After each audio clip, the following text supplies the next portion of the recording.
dana yang dikeluarkan oleh pemerintah itu selama otsus itu jumlahnya 1.000,7 triliun. 1.000,7 triliun tidak jadi apa-apa. Rakyatnya tetap miskin. Marah kita ini. Sejak zaman Pak Lukas NMB itu 500 triliun lebih. Tidak jadi apa-apa juga. Rakyatnya tetap miskin. Pejabatnya foya-foya. Bagian dari ya kegugupan Jokowi aja, dan dia nggak tahu bagaimana ngasih pesan pada publik bahwa dia masih in charge. Lalu cari-cari cara pergi pada petugas yang paling bawah itu, padahal sebetulnya orang tahu bahwa apa itu apinya ada di hulu, ngapain madamin asap di hilir. Jadi sekali lagi ini pencitraan yang makin lama makin buruk, karena ya apa yang mau diperlihatkan dengan menyidak mau tidak 3.000 kantor pajak bang. Jadi kelihatannya ini cuma upaya untuk memberi semacam sinyal bahwa ya saya juga peduli, tapi kepedulian utama itu ada pada kebijakan. Kalau kebijakan pemberantasan korupsinya macet, itu petugas pajak juga merasa oke, akan ada sidak, mari kita terima Pak Jokowi dan Ibu Sri Mulyani, kita baik-baikin dia tuh. Jadi ini pencitraan yang betul-betul dangkal, karena bukan itu sumbernya adalah pada kekacauan status departemen itu, dan kekacauan renumerasi, kekacauan di dalam membayangkan. Kan kalau dengan gampang kita katakan, ketika Presiden Jokowi kehilangan grip, kehilangan tangannya makin pendek terhadap birokrasi, maka birokrasi itu justru akan bergeliat untuk merampok lebih banyak tuh. Itu yang nggak dipahami Pak Jokowi. Sidak itu poinnya -2 tuh. Karena setelah Jokowi pulang pasti ngakak-ngakak orang pajak di situ. Dan pasti orang bilang, ini ngapain kita di sidak, sana tuh dirjennya, sana menteri keuangannya, dia punya masalah dengan moral, dengan etika, kan itu dasarnya kan. Jadi justru mereka merasa ini ngapain sih soal yang ujung kuku kita itu disoalin, padahal otaknya yang mesti dibongkar, otak kabinet tuh. Nah, kalau kita bandingkan dengan inflasi pada beberapa negara, Indonesia masih relatif cukup terkendali inflasinya. Kita ambil contoh di Venezuela, inflasinya sampai dengan April itu mencapai 222%. Zimbabwe, Ethiopia, Moldova, bahkan juga di beberapa negara maju mengalami inflasi yang cukup tinggi sekali. Inflasi di Inggris bahkan pada bulan Oktober itu mencapai 11,1%.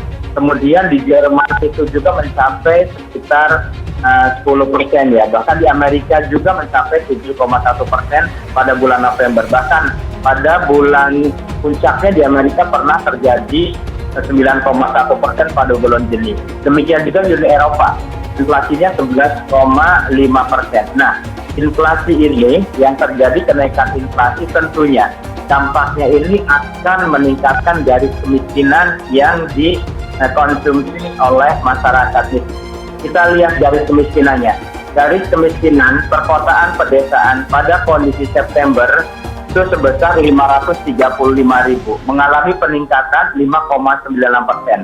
Kalau kita cermati kota antara desanya, garis kemiskinan kota meningkat lebih tinggi dibandingkan dengan desa pada kondisi September 2022 dibandingkan dengan Maret 2022. Nah, peningkatan garis kemiskinan ini tentunya juga akan terkait dengan peningkatan jumlah penduduk miskin. Nah, kondisi September tadi sudah disebutkan oleh Mbak Megi, kemiskinan persentase penduduk miskin di Indonesia 9,57%. Meningkat tipis dibandingkan Maret ya, angkanya 9,54%. Atau secara absolutnya kemiskinan pada bulan September mencapai 26,36 juta, sedangkan pada bulan Maret mencapai 26,16 juta kondisi kemiskinannya.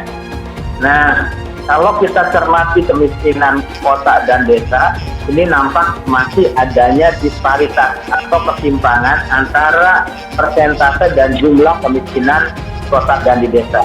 Kondisi Maret 2022 menunjukkan persentase penduduk miskin di desa terhadap total penduduk miskin di desa sebesar 12,36%, sedangkan di kota 7,53%.